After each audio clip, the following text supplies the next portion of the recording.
de la soie. On a besoin de... Moi je mets du condor pour faire le corps.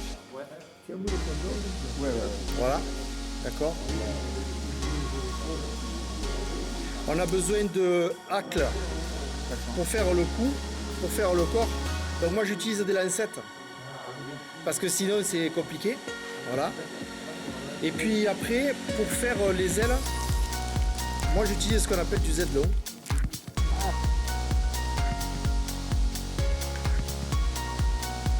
Voilà, soit du Z-long, comme ça, soit du pardon. Chacun fait. Alors du Z-long, je peux en donner. Soit je monte avec du Z-long. L'avantage du Z-long, c'est que c'est blanc et ça vous fait un repère visuel au bord de l'eau parce que quand on pêche avec sur une mouche de vin, alors on peut mettre du pan. Si vous n'avez pas, vous prenez du pan, c'est pareil. Alors, tu prends 2 ou 3 fibres. Après, ça dépend de la grosseur de ton hameçon. Si tu montes sur 16, à mon avis, 3 fibres, ça suffit. Sur du 22, non, le condor, une fibre. C'est si tu utilises du pan que tu prends 3 fibres. D'accord?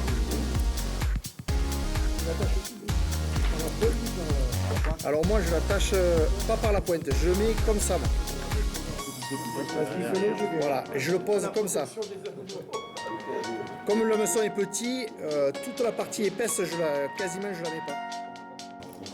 De toute façon, ça tire sur la droite.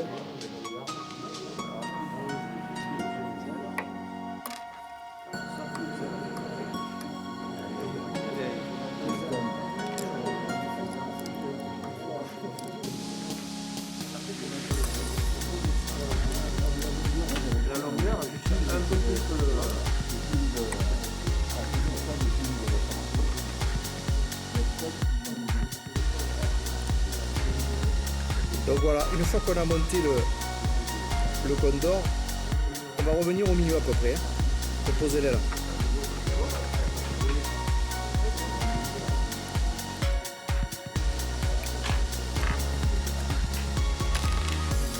Donc on revient à peu près au milieu. Voilà. Donc après on coupe pour que ce soit propre. Voilà. Et après on monte les ailes.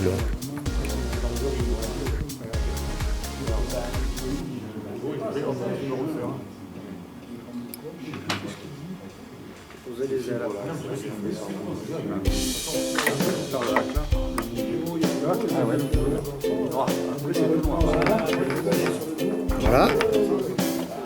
Donc là on coupe au ras, d'accord, le courbeur. D'accord. Voilà. L'idéal c'est de le faire double. Je peux le recouper. Il a dit tout à l'heure, on veut qu'il soit plus long. Oui. Moi je l'ai dédoublé au contraire, j'en ai enlevé parce que sinon ça fait trop épais. Je l'ai dédoublé moi. J'en ai fait un peu moins pour que ce soit moins épais là. D'accord. Après chacun fait comme il veut. Après on va poser. Oui, j'utilise ça, j'ai vu. Aïe. Oui, il y a une larme là-bas qui est. Moi je tombe toujours quelque chose, c'est pas grave.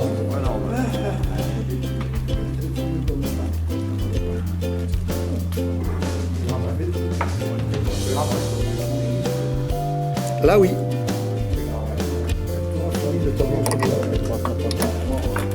À peine, ouais. 3 tours à peine. Ah oui, oui. Oh, moi je prends du fil poissé, tu sais, il doit faire... non, ça fait du 8 moi. C'est ça là que j'utilise, c'est celui de Petit Jean là. Il est pas très... Ouais, mais il est pas très gros, hein. Enfin, je sais... Il est pas... Non, c'est pas écrit. Ça c'est du gros.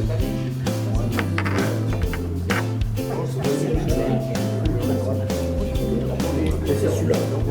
C'est là que tu as... Voilà, que tu l'approches.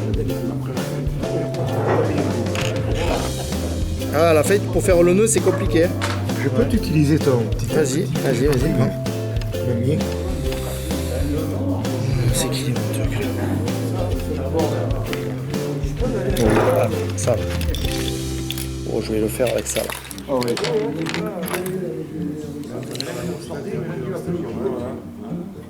Et après,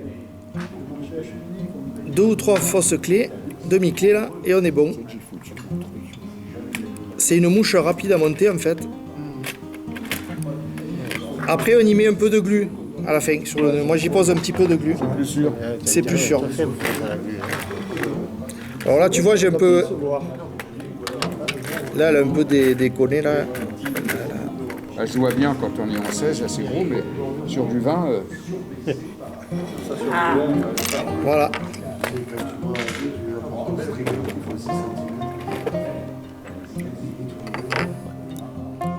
et après, je mets un petit peu de colle sur le fil parce que sinon, comme je fais des demi-clés, soit tu fais un whip finish et le whip finish est costaud, ça tient, mais si tu fais une demi-clé, il vaut mieux assurer avec.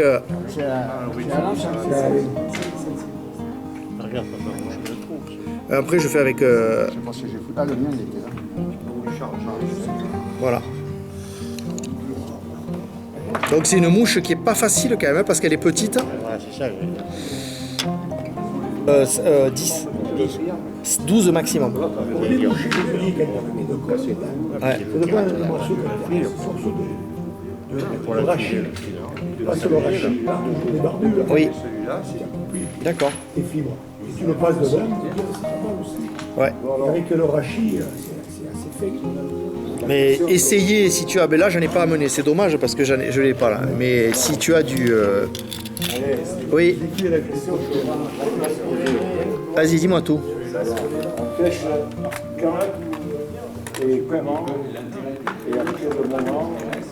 Alors, l'altière, c'est le sauve-bredouille. C'est-à-dire que tu arrives sur. Tu vois gober les poissons, tu commences à mettre une mouche, 2 mouches, 3 mouches, 4 mouches. Si la truite s'est pas barrée et qu'elle continue encore à gober, c'est là que tu sors ça. Voilà, tu changes ta pointe, tu mets une pointe en 10 centièmes. Tu fais un posé courbe un peu loin du poisson, tu laisses dériver et tu as 9 chances sur 10 pour qu'elle vienne le prendre. Éventuellement, s'il y a des sorties de fourmis ailés. Non, c'est pas forcément un fourmi ailé, c'est vraiment une mouche qui va déclencher un gobage. Voilà. En lac, ça marche très très bien ça. Mais il faut le monter plus petit. 18, voire 20. Alors si vous voulez, je peux vous la monter sur un hameçon de 20. Il n'y a pas de souci.